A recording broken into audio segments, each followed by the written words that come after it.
Customs অফিসারের উপর হামলার জের সোনারপুরের আবাসনে বাড়ল পুলিশের নজরদারি। আমরা দেখেছিলাম কাস্টমস অফিসার প্রদীপ কুমারের ফ্ল্যাটে ঢুকে রীতিমতো হামলা চালানো হয় এবং তারপর কার আবাসনের বাসিন্দাদের সঙ্গে পুলিশের বৈঠকের পরে এমন সিদ্ধান্ত নেওয়া হয়েছে। আমাদের সঙ্গে রয়েছেন প্রতিনিধি অর্পণ।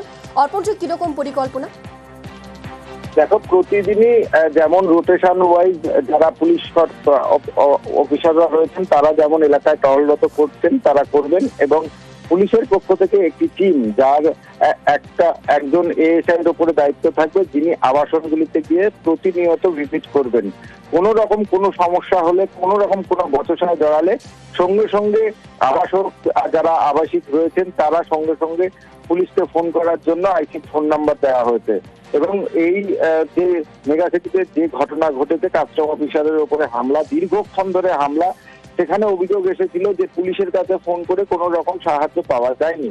যদিও বারুইপুর পুলিশ জেলার অ্যাডিশনাল এসপি সৌতম ব্যানার্জি তিনি জানিয়েছেন তাদের কাছে ফোন যাওয়ার 15 মিনিটের মধ্যে সেখানে পুলিশ পৌঁছে পরিস্থিতি নিয়ন্ত্রণে আনে। কিন্তু ততক্ষণে ওই আবাসনের যে ভাঙচুরের ঘটনা এবং কাস্টম অফিসারকে মেরে তার মাথা ফাটিয়ে দেওয়ার ঘটনা সবকিছু প্রকাশ আসার পরে একটা আতঙ্কের পরিবেশ সৃষ্টি হয়েছিল। সেখানেই পুলিশ এবং স্থানীয় বিধায়ক তিনি উপস্থিত থেকে পরিস্থিতি সামাল দেওয়ার চেষ্টা করছেন। বেশ, ধন্যবাদ।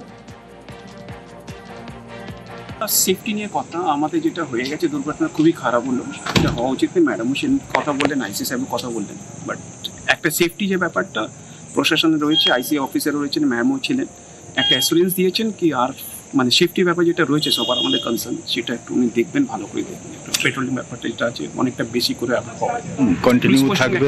হয়েছে আপাতত 5টা থেকে 11টা অব্দি পুলিশ পোস্টিং দিয়েছেন ম্যাডাম, এখন স্যারও দিয়েছেন।